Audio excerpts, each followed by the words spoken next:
이번 주 글로벌 경제를 요약해 보겠습니다. 이번 주에 있었던 글로벌 증시 폭락의 원인은 증시 거품론에 의한 AI 관련주의 하락과 NK리 트레이드 자금의 청산으로 정리가 되는 것 같습니다. AI 대세론을 타고 AI 관련주들의 주가가 끊임없이 오른 상태에서 트럼프 후보가 미국의 반도체 산업은 대만 업체들이 장악했다면서 대만 업체들을 공격했습니다. 대만의 업체라고 하면 TSMC는 물론이고 젠슨 황의 엔비디아와 리사스의 AMC를 포함합니다. 이 기업들은 최근 미국의 주식시장을 이끌던 AI 관련 핵심 주들입니다. 유럽 대통령 후보인 트럼프가 이들 기업에 대한 공격을 계속하자 이의 영향으로 AI 기업들에 대한 투심이 악화되기 시작했습니다. 그런데 주간 실업수당, 그 다음에 7월 ISM 제조 PMI, 그리고 ADP 민간 고용 등의 지표도 고용 둔화 신호를 보였습니다. 실업이 증가하고 고용이 악화되면서 경기 침체의 신호가 지속적으로 나오고 있었다는 것입니다. 설상가상으로 7월 31일에 일본은행은 기준금리를 0.25%로 인상했습니다. 일본의 기준금리가 높아지자 엔화가 강세로 돌아섰습니다. 가뜩이나 주식의 하락으로 어려움을 겪던 NK리 트레이더들은 엔화의 강세로 이중고를 겪게 됩니다. 이 상태에서 주식시장에 더 많은 악재가 쏟아지면서 특히 AI 관련주들이 하락을 합니다. 예를 들면 애플이 AI 훈련에 엔비디아의 GPU 대신에 구글의 TPU를 사용한다는 소식과 반도체의 거장인 진 켈러의 텐스토렌트가 HBM 대신에 GDDR6를 사용한다는 소식, 워런 버핏이 애플 주식의 절반을 매도했다는 소식 등입니다. 이런 이유로 빅테크들의 조정이 더욱 깊어지는 상황에서 선물 계약으로 N을 조달했던 투자자들은 N가치 상승으로 마진콜의 압박을 받았고 시장에서 N을 사들여서 이를 막았지만 그 결과 오히려 N달러 환율은 더 하락하는 악순환을 맞게 됩니다. 결국 쏟아지는 마진콜을 막지 못해서 전 세계적으로 다량의 선물 계약이 강제로 청산된 것으로 추정됩니다. 이것이 지금까지 파악된 이번 주 글로벌 주가 하락의 원인입니다. 한편 NK 트레이드가 이미 정점을 지났다는 데이터가 나왔는데 지난주에 7만 개에 달했던 레버리지 펀드의 엔화 단기 매도 포지션이 이번 주에는 2만 4천여 개로 줄어든 것으로 미 상품 선물 거래위원회의 발표에서 나타났습니다. 로이터에 의하면 이건 2011년 3월 이후 레버리지 펀드의 엔화 주간 순 포지션 변화 중 최대입니다. 이번 주가 폭락에 대해서 미국의 자산운용사인 SEI는 이번 시장 변동성이 개별 지표보다는 글로벌 캐리 트레이드와 AI 열풍에 대한 재평가에서 비롯되었다는 것을 확인해 줬다면서 이번 매도세와 경기 침체 우려는 너무 과도하며 이를 배경으로 연준이 금리를 인하한다면 오히려 정책 위반자들의 신뢰성을 훼손하게 될 것이기 때문에 앞으로 남은 회기 동안에 25bp씩 금리를 인하할 것이라고 말했는데 저는 SEI의 의견에 전적으로 동의합니다. 일각에서는 9월 FOMC에서 0.5%의 금리 인하를 주장합니다만 연준이 그렇게 하지는 않을 것으로 보입니다. 그나마 화요일을 기점으로 해서 자산시장이 회복하는 것은 다행이라고 생각합니다. 지난주 금요일에 디인포메이션은 블랙웰이 설계상의 결함으로 생산 일정이 3개월가량 늦어지게 됐다고 보도를 한 바 있습니다. 그동안 제기되었던 AI 거품론에 이 뉴스가 더해지면서 주초에 엔비디아의 주가가 장중에 $90 수준까지 급락한 바 있습니다.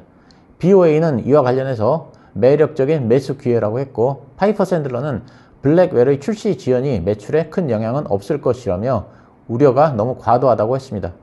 또 주가 하락이 매수의 엄청난 기회라고도 했습니다. 미주오는 엔비디아 목표가를 $132로 제시했습니다. 한편 기술주 폭락을 계기로 글로벌 대형 투자자들이 기술주를 저가 매수한 것으로 알려지는 가운데 젠슨 황은 6월에 이어서 7월에도 3억 2천만 달러의 주식을 매도했습니다.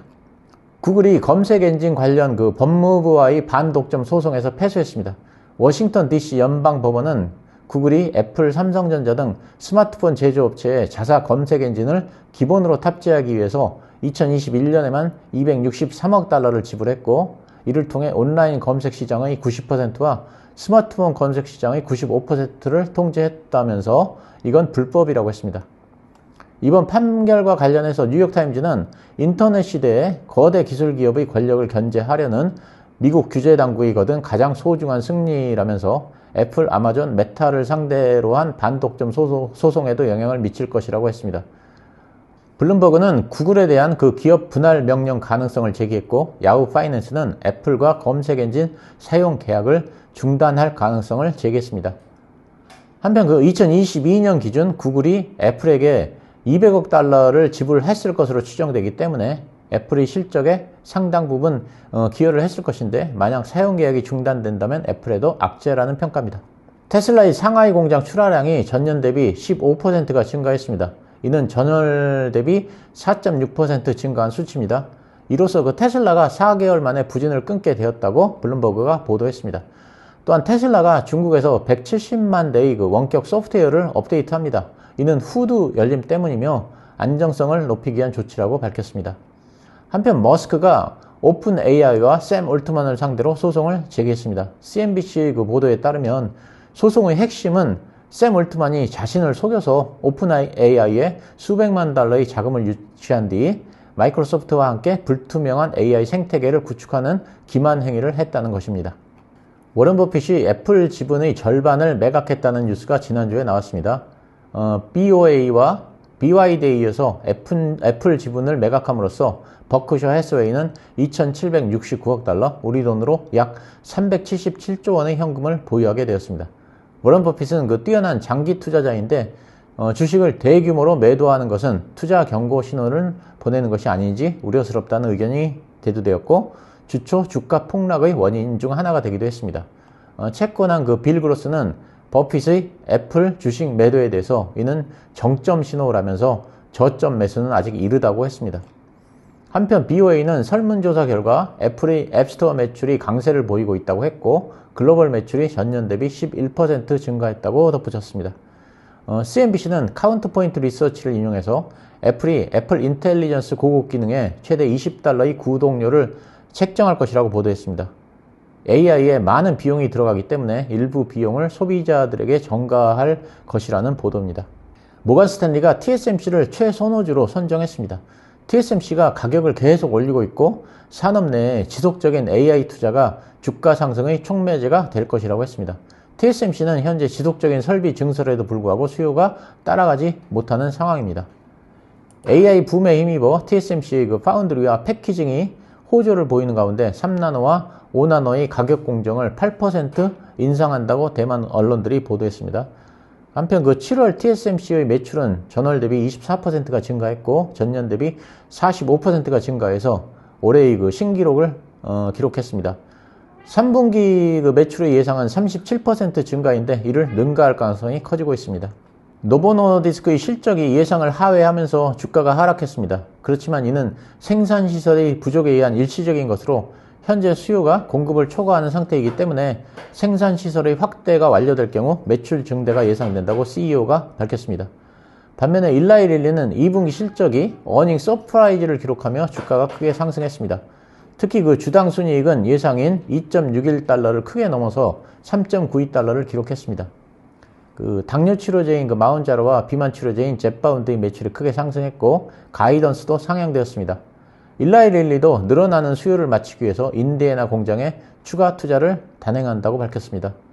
모건 스탠리는 실적 발표 후 일라이릴리를 최선호 종목으로 선정하고 목표가를 1,106달러로 상향했습니다.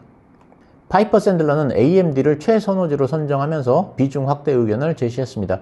인텔로부터 서버 시장을 가져올 가능성이 커졌다면서 시장 점유율이 상승할 것이라고 했습니다. 영국의 규제 기관인 CMA가 아마존과 엔트로픽의 파트너십에 대한 반독점을 조사합니다. CMA는 약 10일 전에 알파벳과 엔트로픽의 반독점 조사를 실시한다고 했는데 이번에는 아마존과 엔트로픽의 파트너십이 대상입니다. 아마존은 금년 초 40억 달러를 엔트로픽에 투자한 바 있습니다.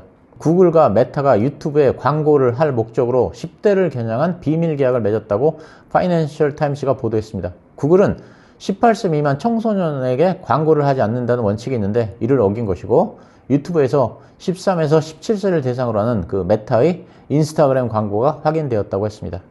마이크로소프트와 팔란티어가 미국 국방부와 정보기관의 판매를 위한 파트너십을 체결했습니다. 마이크로소프트의 클라우드에 AI 분석 툴을 결합해 보안 클라우드의 역량을 강화할 목적입니다. CTE가 마이크론 테크놀로지를 최선호주로 꼽았습니다. 마이크론은 최근 주가 하락에 의한 자사주 매입을 계획하고 있다고 밝혔습니다. 이번에는 글로벌 경제 관련입니다. 미국의 그 7월 ISM 서비스 PMI가 51.4를 기록하며 전월 대비 2.6포인트 상승했습니다. 6월 서비스 PMI는 48.8포인트로 4년여 만에 가장 낮은 수준을 기록한 바 있습니다. PMI는 50을 기준으로 확장과 위축을 나타냅니다. 미국의 제조업 PMI가 위축세를 보인 반면 서비스업은 여전히 확장세를 보인 것입니다. 지난 1일에 공개된 그 ISM 제조업 PMI는 46.6으로 시장 예상치를 크게 밑돌면서 경기 침체 우려를 키웠고 증시 폭락의 한 계기가 된 바 있습니다. 글로벌 주가 폭락으로 급락하던 미국 증시는 서비스업이 확장세로 전환되었다는 소식에 빠르게 낙폭을 줄이며 진정세를 보였습니다. 미국은 그 제조업보다 서비스업의 비중이 크기 때문에 서비스업 PMI가 중요한데 서비스업의 확장을 시사하는 지표가 발표됨에 따라서 경기 침체 우려가 완화될 것으로 기대되었기 때문입니다. ISM 서비스 PMI가 긍정적으로 나오자 그동안 급락했던 10년물 국채금리도 반등하면서 안정감을 되찾았습니다. 한편 그 7월 S&P 서비스 PMI는 55로 예상을 하회했지만 여전히 경기가 확장세임을 보여주고 있습니다. 최근 긴급 금리 인하에 대한 의견이 나온 바 있지만 그럴 가능성은 거의 없고 이보다는 오히려 9월에 금리를 50bp 인하할 가능성이 있다는 그런 평가가 나오고 있습니다. 폴 크루그먼 교수는 현재 경제를 환자에 비유하면서 증상은 나타나지 않았지만 혈당이 충분히 상승해서 당뇨병에 걸릴 위험이 있는 상태로 진단된다면서 이미 수개월 전에 금리를 내렸어야 했다고 했고 심각한 건강 문제를 해결하기 위해 9월에 50bp B컷이 필요하다고 말했습니다. 그렇지만 그 B컷을 위해서는 다음 주 CPI에서 만족할 만한 결과가 나와야 할 것이라는 의견이 많습니다. 한편 그 CME 패드워치의 9월 50bp 인하 가능성은 50% 이상으로 상승했습니다. 7월 31일에 실시된 그 일본은행의 금리 인상 결정 때문에 글로벌 증시가 출렁임에 따라서 일본은행 부총재는 시장 불안정 시 금리 인상 없을 것이라며 시장을 진정시켰고 이의 영향으로 화요일에 아시아 증시가 안정을 되찾았습니다. 일본은행 부총재는 당분간은 현 수준에서 금리 완화를 지속해 나갈 필요가 있다고 했고 그러면서 변동성을 주시하고 이를 정책에 반영하는 것은 당연하다고 했습니다. 또한 우에다 총리와 생각이 다른 것이 아니라 상황 변화에 따른 기조 변화라면서 금리 인상을 주도했던 우에다 총리를 엄호했습니다. 미국의 그 주간 신규 실업수당 청구 건수가 23만 3천 건으로 전주 대비 17,000건 감소했습니다. 이는 예상을 크게 하회하는 것이고 하락폭은 1년 내에 최대입니다. 이에 대해 마켓워치는 지난번 실업수당 청구 건수의 상승은 허리케인 베릴과 자동차 공장의 일시적 폐쇄 등 계절적 요인이 영향을 미친 것이 확실해졌다고 했습니다. 그러니까 전주의 그 실업수당 청구 건수의 증가가 경기 침체에 의한 고용 악화가 아니라는 것입니다. 실업수당 청구 건수의 감소로 고용시장을 둘러싼 각종 경기 침체에 대한 우려가 완화되면서 미국 주식시장이 크게 상승했고 특히 반도체 관련주들의 투심이 회복되었습니다. 그렇지만 최소 2주 이상 실업수당을 청구하는 계속 실업수당 청구 건수는 187만 5천 건으로 집계됐습니다. 이는 예상치인 187만 건과 직전주의 186만 9천 건을 둘 다 웃도는 수준인데 이는 여전히 불안한 요소입니다. 재무부는 수요일에 420억 달러의 10년물 국채 입찰을 실시했지만 응찰률이 2.32배에 그쳐서 올해 최저 수요를 기록했습니다. 발행금리는 3.96%로 당시 시중금리보다 높았고 수요는 눈에 띄게 감소했습니다. 국내외 수요도 6개월 평균을 밑돌면서 입찰 직후 10년물 국채금리는 상승했고 상승하던 주가는 응찰률 부진의 여파로 하락 반전했습니다. 목요일에는 250억 달러 규모의 미국 30년물 국채 입찰이 있었습니다. 전일의 그 10년물과 마찬가지로 응찰률은 2.31배로 저조했습니다. 발행금리는 4.31%로 그 당시 시중금리인 4.28%를 상회했습니다. 수요일에는 10년물 응찰이 부진하자 증시가 약세로 전환했었는데 목요일에는 고용지표가 호조를 보인 덕분에 국채 입찰의 응찰률 부진은 시장에 큰 영향을 미치지 못했습니다. 아마도 엔캐리 자금의 철수가 응찰률에 영향을 미쳐서 응찰률이 부진했을 것으로 저는 생각하고 있습니다. 9월 금리 인하 가능성이 커지면서 주택담보대출 금리가 크게 하락했습니다. 미국 그 주택담보대출 금리는 6.55%로 2년 내에 최대 주간 단위 하락을 기록했습니다. 그렇지만 최근 부진한 주택 수요를 촉진시키기 위해서는 모기지 금리가 더 하락해야 한다는 의견이 지배적입니다. 중국의 그 7월 수출이 7.0% 증가에 그쳐서 예상을 하회했고 3개월 내에 최저를 기록했습니다. 이에 그 금년 하반기 중국 경제의 회복이 쉽지 않을 것이라는 전망이 나오고 있습니다. 한편 중국의 그 7월 CPI는 0.5%가 상승해서 컨센서스였던 0.3% 상승을 상회했고 6개월 연속 상승입니다. 이는 그 경기 부진을 겪고 있는 중국에는 호재입니다. 그렇지만 그 PPI는 전년 동기 대비 0.8%가 하락해서 22개월 연속 하락세를 이어가고 있습니다. 오스탄 굴스비 시카고 연은 총재는 현금리는 너무 제약적일 수 있다며 연준이 경제 악화 조짐에 대응할 것이라고 밝혔습니다.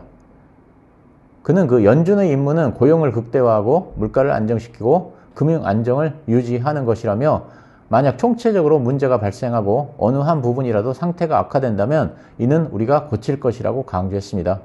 그렇지만 경기 침체 가능성에 대해서는 선을 그었습니다. 그는 7월 일자리 수치가 예상보다 약하게 나왔지만 아직 경기 침체처럼 보이지 않는다면서 정책 결정을 내릴 때는 경제가 어디로 향할지 미래지향적으로 생각해야 한다고 설명했습니다. 메리 데일리 샌프란시스코 연은 총재는 최근에 제기되는 그 경기 침체 주장을 반박했습니다. 그녀는 미국 7월 고용 보고서에 대해 일시적 해고가 많이 늘어난 점과 허리케인의 영향을 반영하고 있다면서 영구적 해고가 광범위하게 벌어지지는 않다고 했고 현재 노동시장이 지속적으로 둔화하고 있는지 또는 약화하고 있는지 말하는 것은 시기상조라고 했습니다. 그렇지만 그 인플레이션이 목표에 가까워지고 있다는 것은 분명하다며 노동시장이 둔화하고 있다는 것을 확인했으며 너무 많이 둔화해 경기 침체로 치닫지 않도록 하는 것이 매우 중요하다고 말했고 다음 분기에는 정책 조정이 필요하다고 말했습니다. 토마스 바킨 리치먼드 연은 총재는 현재의 미국 경제 상태가 금리를 안정적이고 신중하게 정상화할 수 있는 상황인지 아니면 급하게 금리를 인하해야 하는 상황인지를 판단할 시간적 여유가 있는 건전한 상태라고 평가했습니다. 그는 그 재계의 그 지도자들과 얘기해보면 미국 노동시장은 해고가 늘어나는 것이 아니라 고용이 둔화되는 상황인 것 같다고 말했고 앞으로 몇 달간 인플레이션 측면에서는 양호한 지표들이 나올 것으로 꽤 낙관하고 있다고 밝혔습니다. 그는 연준이 금리를 내리려면 급격한 노동시장 냉각이 나타나거나 인플레이션 억제에 성공해야 하는데 어느 쪽도 아직은 아니라고 지적했습니다. 또는 고용시장 측면에서도 상황을 좀 더 살펴볼 여유가 있으며 인플레이션 측면에서도 좀 더 진전을 확인해야 한다면서 금리 인하를 서두를 필요가 없음을 시사했습니다. 이렇게 이번 주 글로벌 경제와 증시에 대해서 간략하게 정리해봤습니다. 이번 주는 그 월요일 증시 급락으로 힘든 한 주였습니다만 그래도 화요일 이후에 주가가 회복해서 다행입니다. 미국 증시는 월요일 증시 폭락 이전 수준으로 지수가 되돌아갔습니다. 이 점은 그 희망적입니다. 그러면 모두들 주말 잘 보내시기 바랍니다. 감사합니다.